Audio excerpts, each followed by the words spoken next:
First of all, I want to reiterate my thanks to Kaylee for inviting me and for having me here and taking care of everything for me. Really appreciate that. It's clear that you guys have a really strong community. That's really, really great to see, and it's clear that Kaylee is a part of keeping that moving in the right direction and keeping everyone organized. So, thanks so much for that. Life is not about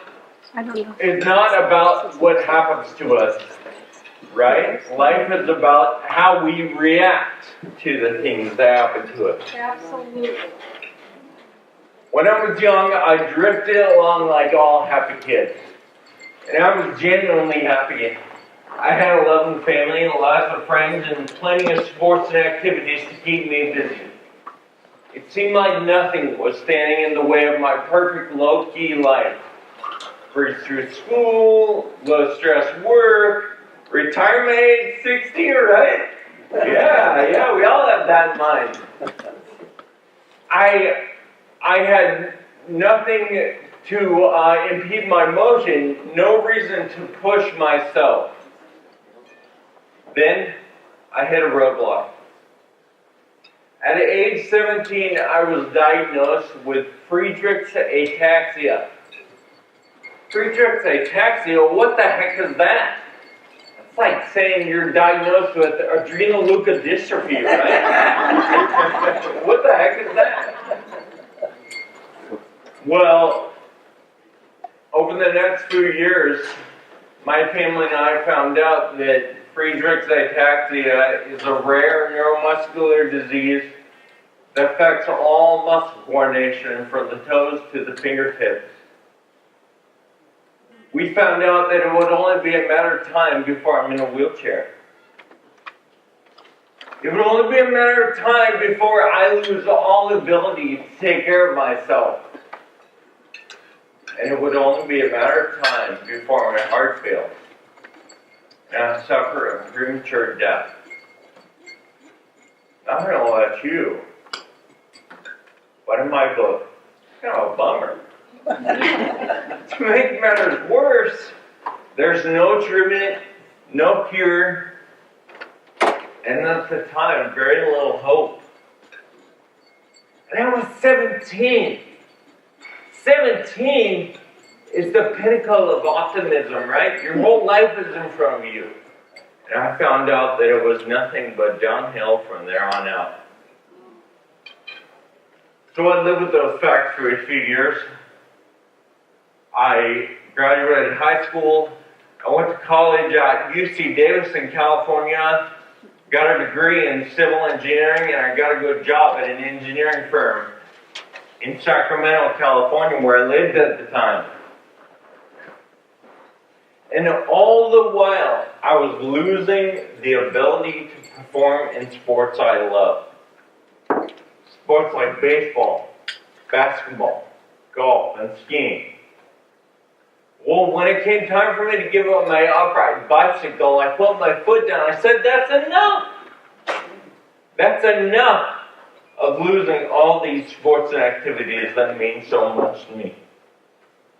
And I found a way to keep riding. I found a recumbent tricycle. My first thought was, tricycle, that's kind of lame. Tricycles are for clowns and little kids, right? But I was up against this roadblock, this situation that life had thrown my way, and this was my opportunity to react. So I went for a test drive. And as I was rolling around in the parking lot, I absolutely fell in love with the freedom that came with this new machine. It was the freedom I hadn't felt in years. I started riding. My first ride was 7 miles. Wow. 7 miles, I was so proud of myself. I had no idea I had that in me. My next ride was 14 miles. Then 25. Then 50. Then only 4 months after my very first ride, I went for a century ride. 100 miles in a day. What was I thinking? Well, once again, I was up against this roadblock, right? This situation that life had thrown my way. And this was my opportunity to react. Well, I was the last one on the road that day. All the other cyclists had finished their ride, packed up their bikes, and were driving home by the time I crossed the finish line. But I'd done it! 100 miles in a day! Are you kidding me? I can't even walk down the streets! And I just rode 100 miles in a day. From then on, the sky was the limit. I started thinking huge. I decided that I wanted to ride my trike to the meeting of the National Ataxia Foundation. Well, that year, the meeting was in Memphis, Tennessee. And at the time, I lived in Sacramento, California. What a crazy idea. Well, once again, I was up against this roadblock, right? This situation that life had thrown my way, and this was my opportunity to react. So on January 22nd, 2007, my dad and I left from San Diego, California. We were going to ride our bikes to Memphis, Tennessee. 2,500 miles, and 59 days later, we rode by Graceland. We rode our bikes to Elvis's house. Talk about all shook up.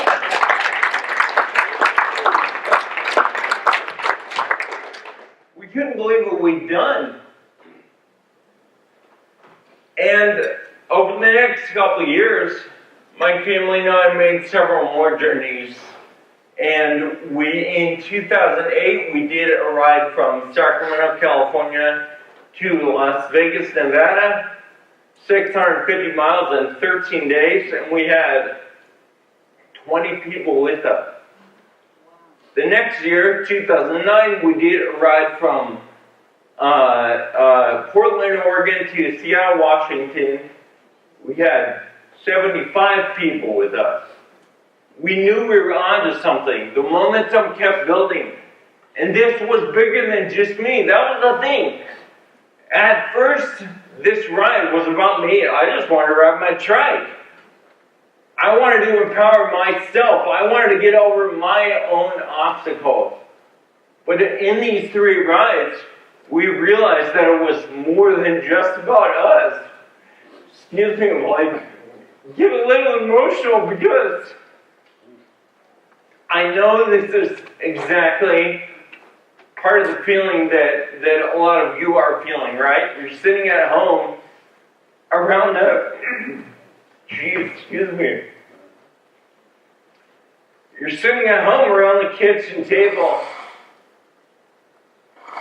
staring at each other, going, what the hell are we going to do about this? Right?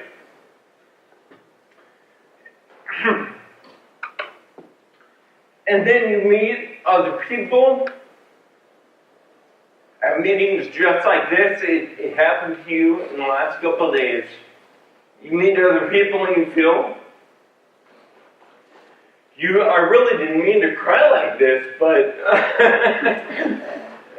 you meet other people and you feel so empowered.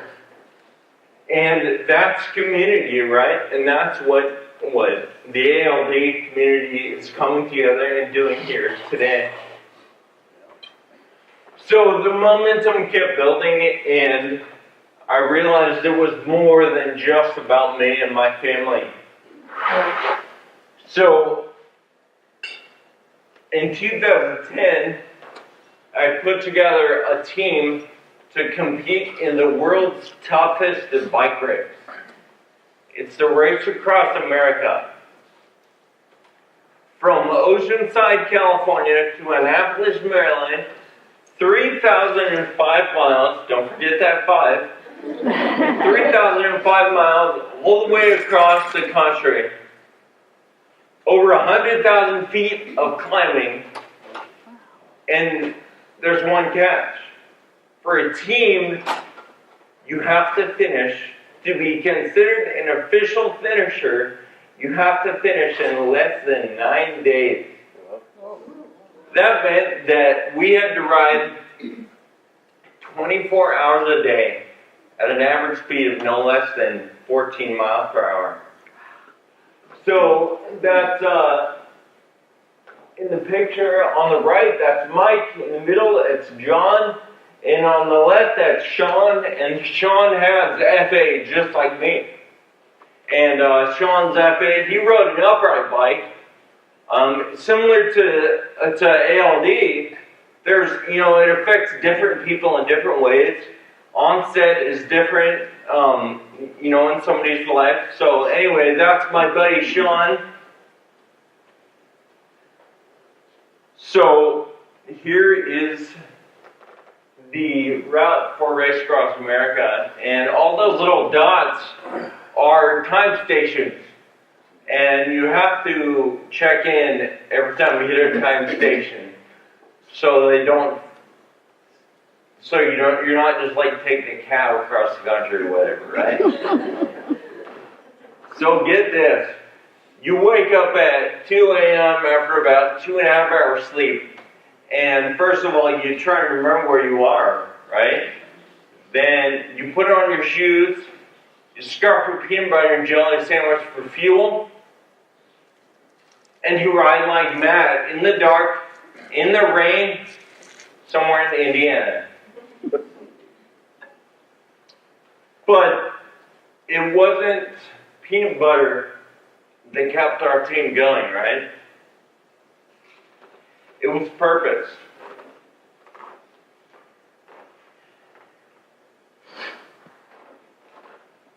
About a week before the race, I got an email from somebody I didn't know. Dear Kyle, I wanted you to know that 1 month ago today, my 12-year-old daughter, Natalie, was diagnosed with FA. I look online and I can't find much hope. But every time I see your team, it gives me hope. Thank you for making this mother realize it's not too late to find a cure for my sweet baby. That was the fuel that drove us across the country, right? As you can imagine. Thank you. Appreciate that.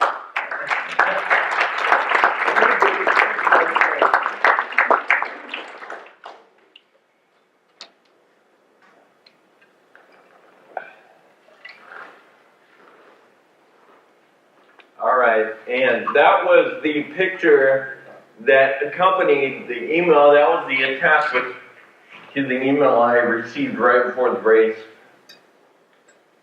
Now, we're talking about community, and a lot of people in the FA community came out to meet us on the road while we were out there on the race.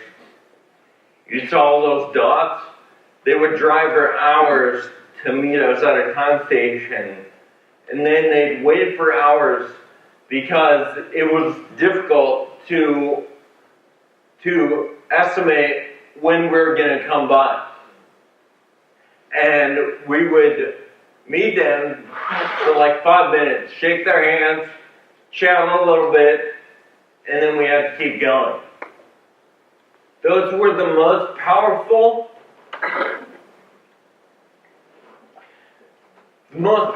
moments of my life. And the one I remember the most is Jack. Jack and his family came to meet us about 100 miles from the finish line. It was day 8, and I was tired, sore, and crabby. I was riding at the time, and I pull into the time station, and immediately I see Jack with his little walker and his tiny leg braces, and I started feeling sorry for him. I was feeling sorry for the fact that Jack had to deal with FA at such a young age. But then he came over to me, he stuck out his hand with pride and confidence, and he said, "Hi, I'm Jack. I have a truck just like that, and I'm going to ride 5 miles in my neighborhood for FA Racers this summer. Your team has inspired me to do so."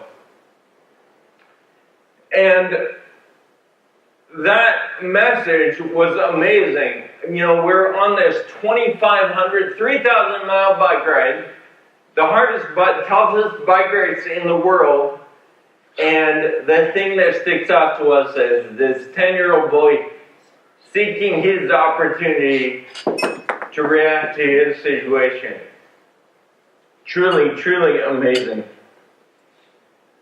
So, on Father's Day 2010, Team Farah crossed the finish line of the race across America. We were first in our division and 19 hours ahead of the cutoff time.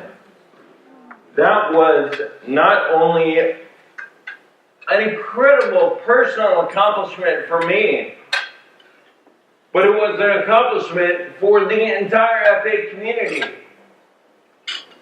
You know, I was talking about the fact that the thing that drove us was this feeling, right? This X factor that we carried with us the whole way. And all of these people were with us the whole time. And they were our X factor. And so it was an incredible accomplishment for the entire FA community. And if we can do this together, there's no reason we can't treat and cure FA, just like you guys with ALD. So, in 2009, I came on staff at the Friedrichs Ataxia Research Alliance, and we established a series of bike rides around the country. And we have 6 rides now in these locations. The dates we just finished like last week, so the dates are not right. But so that's our locations. Our very first ride, right? Just me and my dad. My mom was driving the side vehicle. I don't ever want to forget that, right? Incredible sport for my parents. But we had 3 people.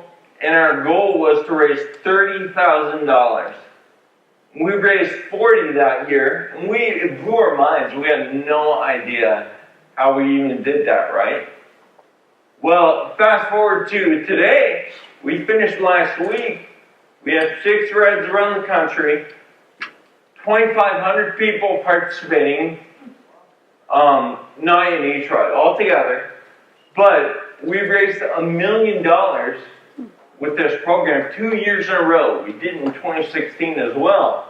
So, the point of that, though, is that it wasn't me and my parents. We raise like $5,000 a year now, right? Because every year we go out to our community. But the point is that we built this program on the community, on the entire FA community. So in each location, there's 6 or 7, sometimes less than that, key families that rally their network and get people to come out and get people to donate and to volunteer and reach out even further, right? And pull, one more circle in from these concentric circles.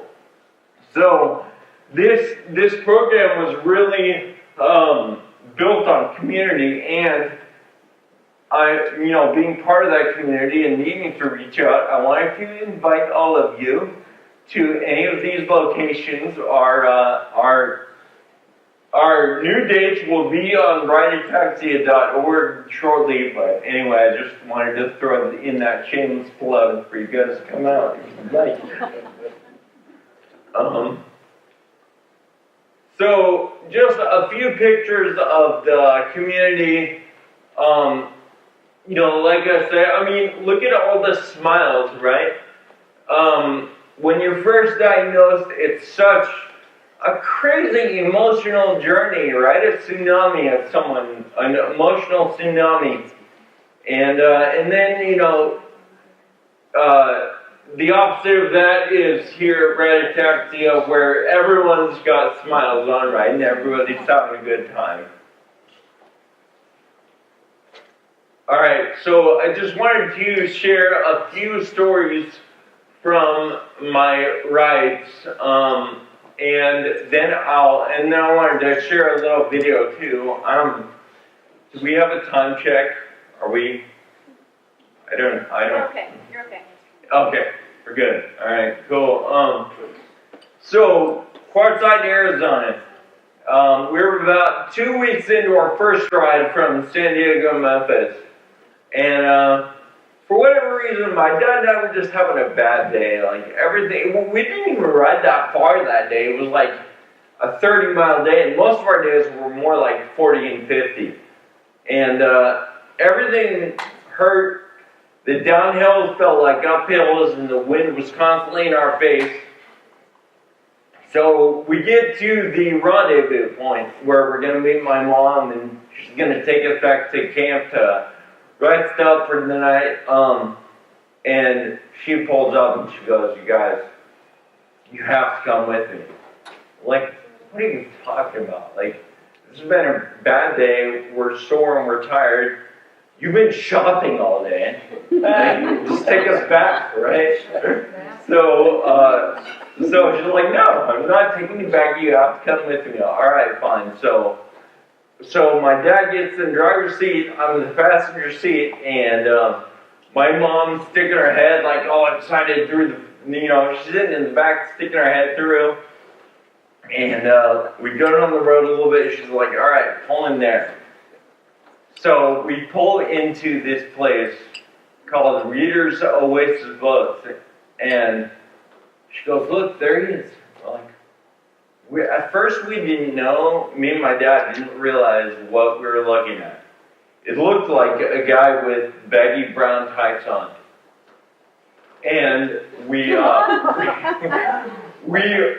as soon as we saw him, it was silence in the car. And my dad was just trying to catch his breath because he was laughing so hard at this guy wearing no pants, just running this bookstore in the middle of Arizona. So I'll change the slide so I can save you from that vision. It's burnt into your memories now, though, right? So finally my dad catches his breath. We park the car. And I finally convinced my dad that it's a good idea to go talk to this guy and see what's going on. And we talked to him, and he goes, and you know, as we're walking up to him, people are gawking and whispering to each other, and we're just going, "What is this crazy person? He's so crazy!" Like, just sort of dismissing him, and we go talk to him, and mid-sentence, he just turns around and runs into the bookstore, and we're like, "Oh my God!" And so he comes back, and he's got a book in his hand, and he goes, "Here, I just thought you might like this." And it was a book about a family who took a cross-country bike ride. It was a gift for a journey. And so here we are judging this guy, right? Thinking about how crazy he is. And he's just there doing what he does best, improving people's lives and bringing joy with books, right? And he had a gift for us. And I'll never forget that, because we were thinking how loony this dude was, and he's returning it with a gift. It was truly an amazing learning experience. So on our second ride from Sacramento, California to Las Vegas, Nevada, we, if anyone knows the geography of California, I know Ben knows it, you know, it's a big valley. So for 8 days we rode down the valley of California. And it was smooth sailing. We didn't have a tailwind. It was just really great. Then we were riding to Las Vegas. So we got to Bakersfield and we took a left. And this is, oops, that's the wrong. This is what we came up against. The Tehachapi Mountain Range. And I love this photo because it's a metaphor, right? For everything that we face with everything that you face with ALD. And you're up against this huge mountain going, well, how the heck are we going to get over that? This mountain is 4,000 feet tall. And just for scale, like the wheels on my trike are 20 inches. So how am I going to ride my little tricycle over this mountain, right? Well, that day, what it took was just gearing it down and cranking it out at 4 miles an hour for 10 hours that day to get to the top of the mountain. And this is where we ended up. Tehachapi Summit, 4,064 feet. And that's how it goes, right? With any of these obstacles that we face. We break it down, and we gear it down, and take it one pedal stroke at a time until we get to the top of the mountain. As long as we're making progress, we're getting towards the top of that mountain.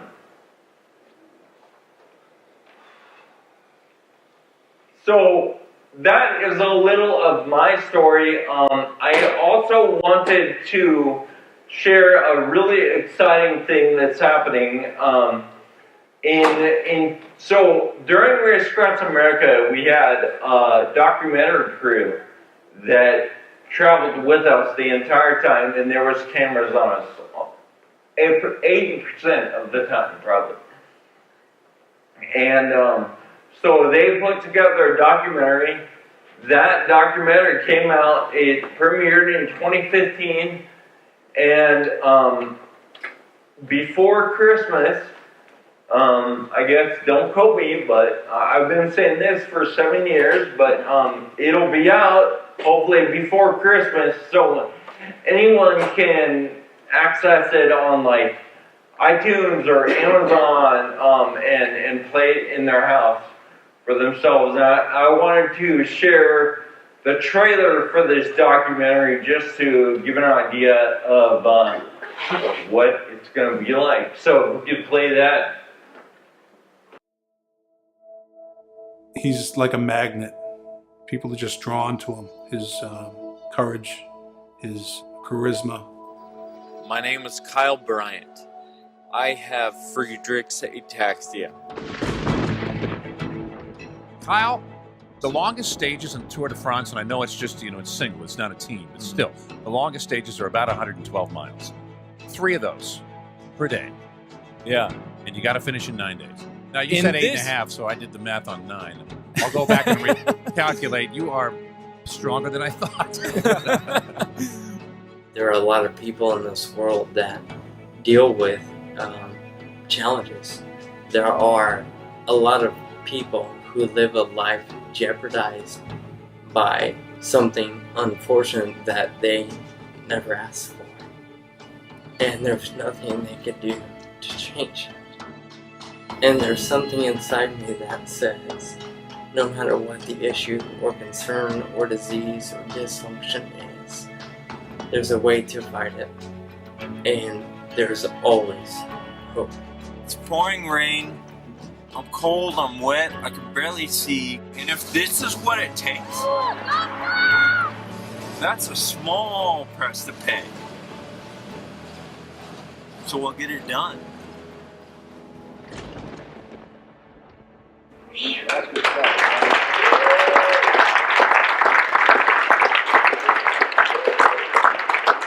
So, I'm sure Kaylee can help me keep you informed about the release of the film, and we're looking forward to that. But so thank you for inviting me and having me. I love sharing my story, and you know, I love being in front of groups like this that have the same goal to create community and to conquer our rare disease. So thank you so much. I want to take any questions that you have with the help of some microphones. So yeah. That trailer on YouTube? It's on Vimeo. So yeah, but go to theataxianmovie.com and that's where you can see the trailer. Hold on just a second, we'll get your mic.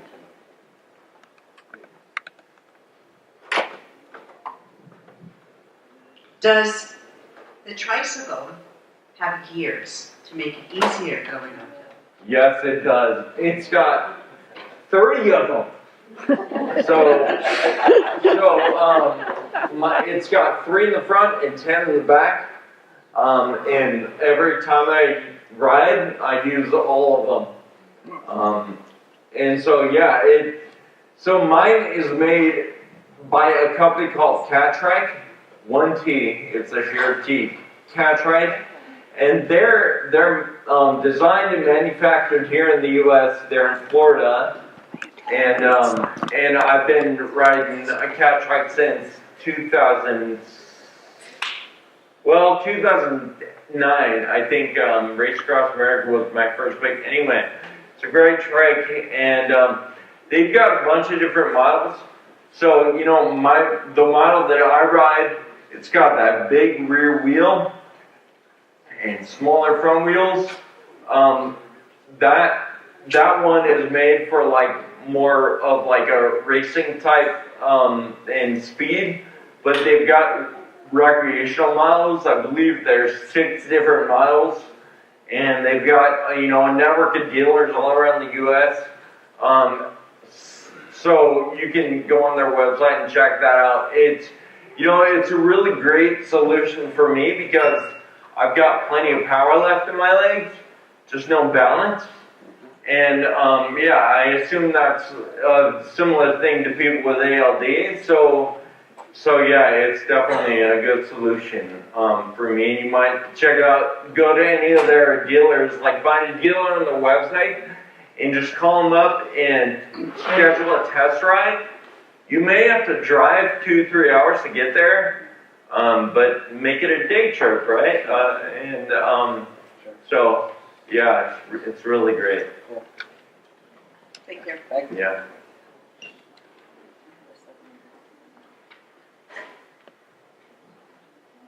Yeah, Kat, that was incredible. I mean, you're truly.